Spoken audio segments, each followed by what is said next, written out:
5 years ago, my life took a dramatic turn, all because of my younger sister Ellie's actions, which shattered my then harmonious world.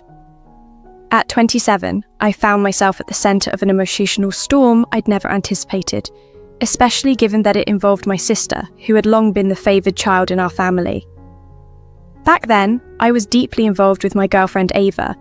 We'd been dating for about a year and everything was falling into place perfectly.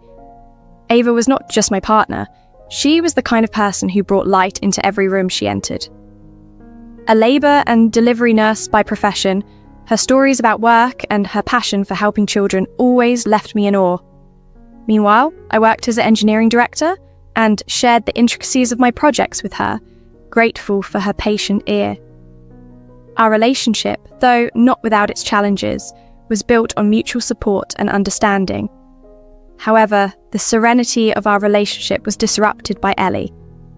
Despite our rocky history, we had reached a sort of truce as adults. Yet, Ellie always seemed to outshine me in the eyes of our parents, from her school achievements to landing a prestigious job straight out of college. My own achievements, though significant to me, often went unnoticed. The true upheaval came unexpectedly when Ava suddenly accused me of cheating, a claim that was as shocking as it was untrue. She was convinced by evidence Ellie had shown her, including manipulated text messages and photos. Despite my attempts to explain and prove my innocence, Ava cut off all contact, leaving me distraught and bewildered. As days turned into weeks, I was consumed by the need to understand and untangle the web of lies. It became clear that Ellie had meticulously fabricated all the evidence. When confronted, she admitted to her deceit with chilling indifference, saying she couldn't bear to see me happy.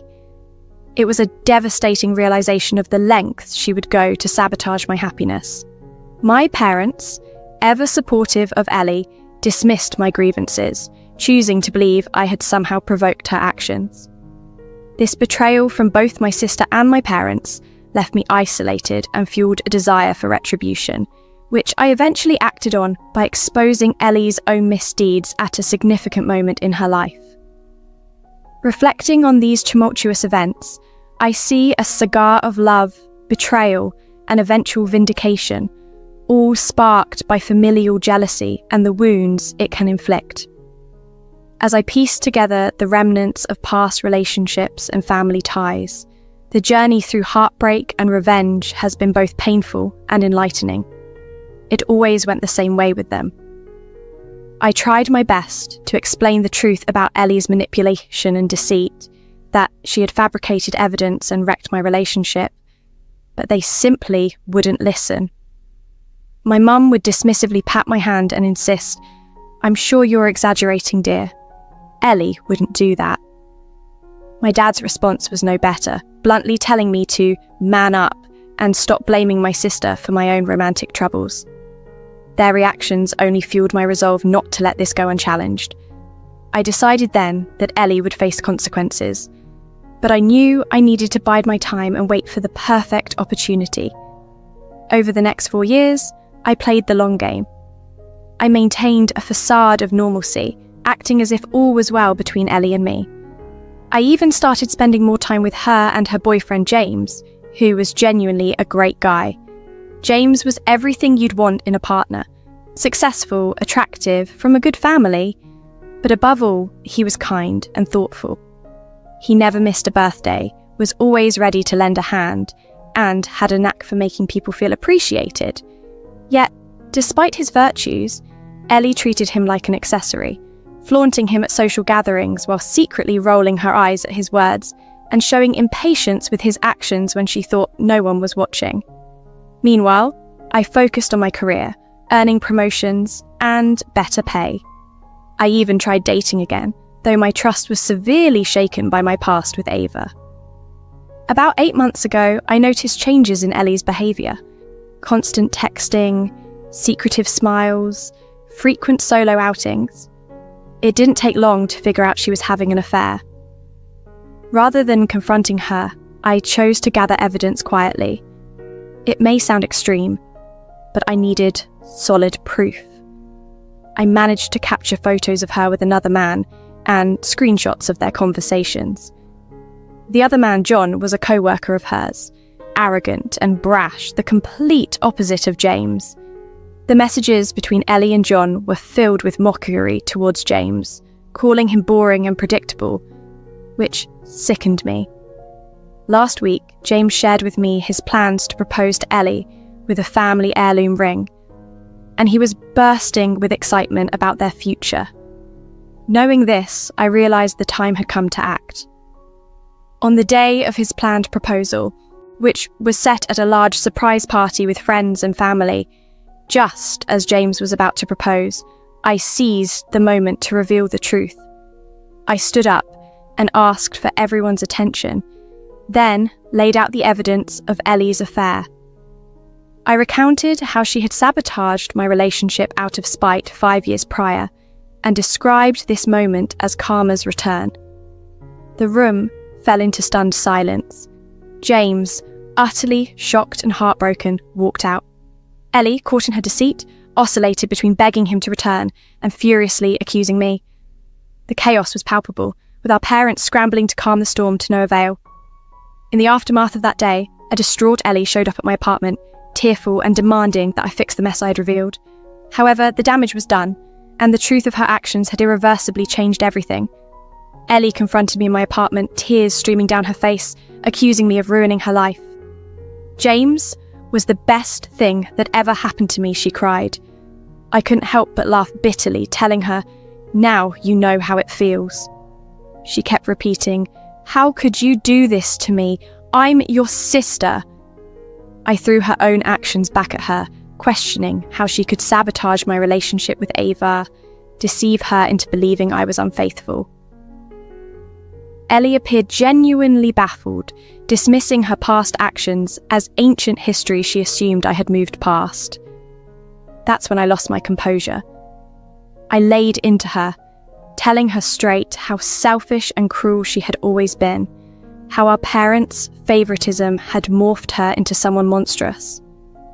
I told her she deserved everything coming to her. She left my apartment distraught, and we haven't spoken since. Meanwhile, my parents bombarded me with calls and messages, accusing me of tearing the family apart. They demanded I apologise to Ellie and somehow mend things with James. Reflecting over the past few days, I felt a mix of emotions.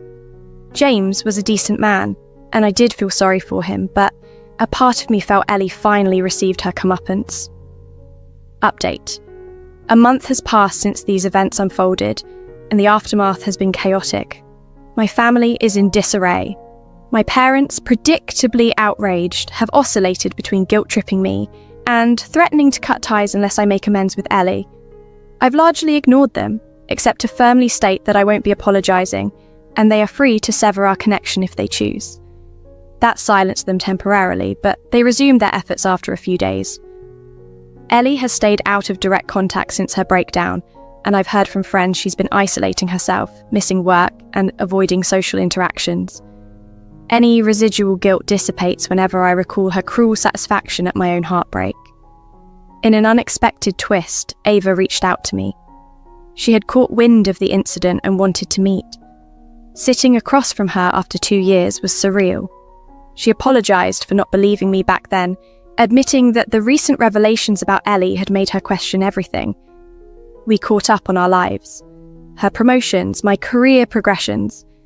Despite a part of me still caring for Ava when she tentatively suggested we try rekindling our relationship, I knew too much had changed. I gently declined and we parted on amicable terms, unsure if we would keep in touch. James also reached out, wanting to meet at a local bar. Arriving there, I found him a shadow of his former self, haggard with dark circles under his eyes and an unkempt beard.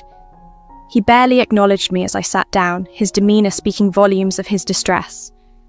When I settled into my seat across from James, he looked at me with mixed emotions. "I owe you a thank you," he said, "and maybe a punch in the face." I tensed, anticipating his next move, but he just sighed deeply and took a long sip of his beer. "I'm grateful you told me about Ellie," he continued. "I needed to know." But did you have to expose her in front of everyone? His question made me realise the impact of my actions, and I sincerely apologised. I had been so blinded by my desire for revenge against Ellie that I hadn't considered how it would affect James. He accepted my apology, and we sat together in reflective silence, the noise of the bar fading into the background. As the evening progressed, James opened up about his relationship with Ellie. He shared how he had been planning to propose for months, but kept hesitating because something didn't feel quite right. He confessed that part of him felt relieved to have learned the truth before making a lifelong commitment. Our conversation deepened, and I told him about my troubled history with Ellie, our parents' favouritism, and the sabotage of my relationship with Ava. James was shocked, realising he had known very little about the real Ellie. By the end of the night, an unlikely friendship had begun to form between us. We exchanged numbers, promising to stay in touch. Over the following weeks, James and I began to hang out regularly. We'd meet for drinks, catch a game together, and talk about just about everything. One evening, James came over to my place looking particularly distressed. Ellie's been trying to contact me, he explained. She had been calling him, texting, and had even shown up at his workplace, pleading for another chance. I asked him what he planned to do. James was clearly torn. On one hand, they had been together for 2 years, but on the other, he knew he could never trust her again after her deceitful behaviour. The next day, he met Ellie for coffee. He called me afterward to let me know he had ended things definitively. He deserved better, he said, and had made it clear to Ellie that her cheating was not a mere mistake, but a deliberate series of choices. Ellie's reaction was volatile.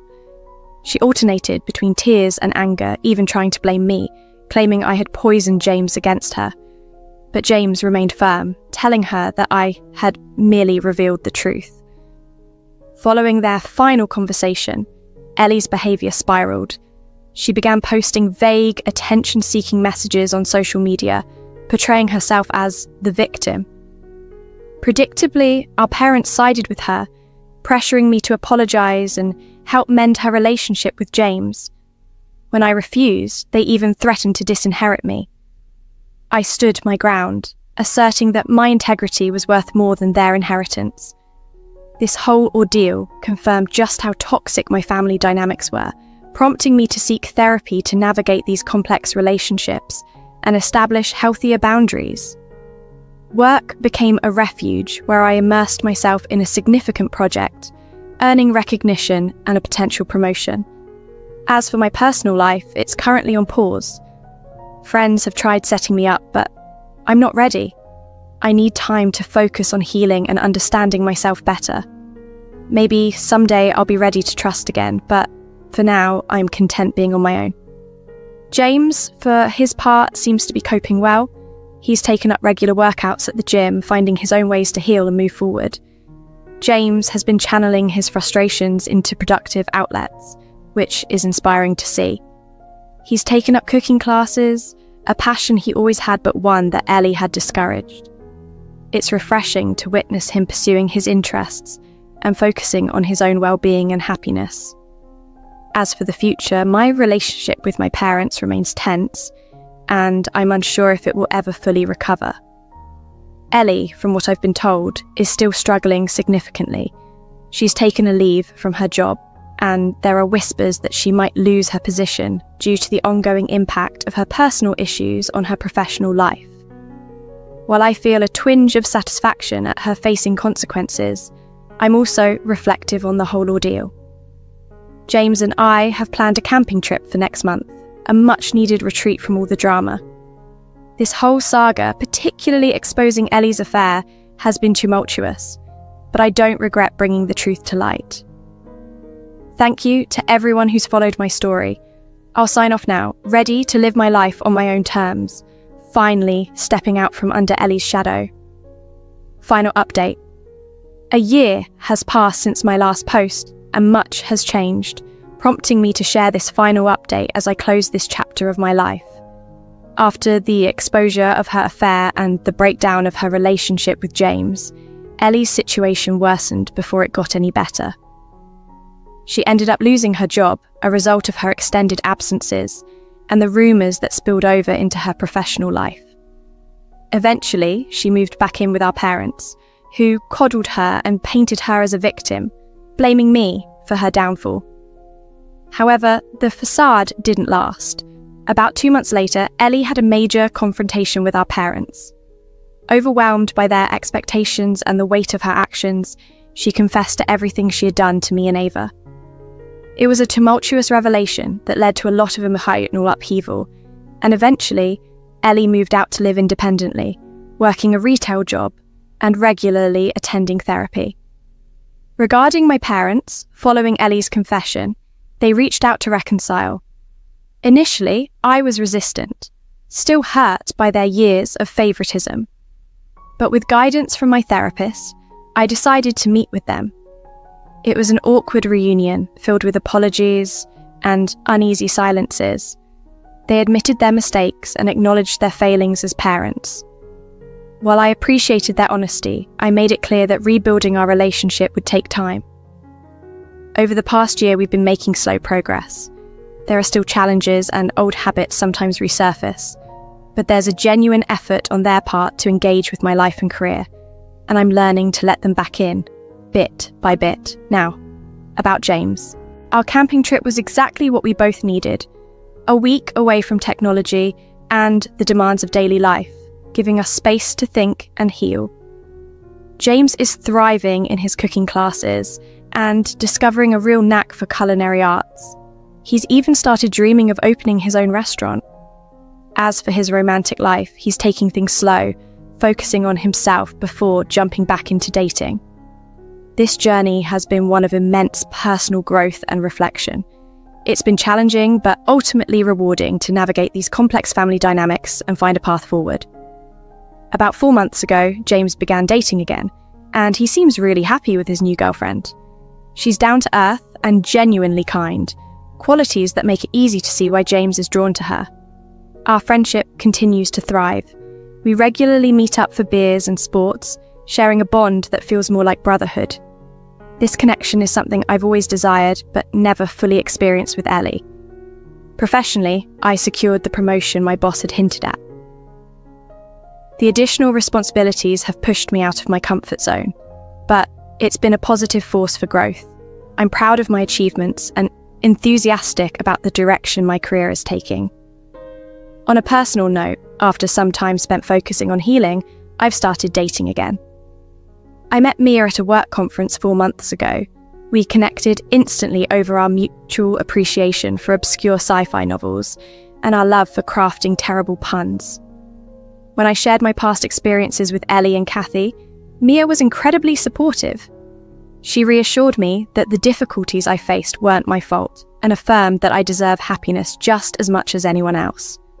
It's early days with Mia, but we're building our relationship on a foundation of trust and open communication. Ava and I have maintained a cordial but distant connection.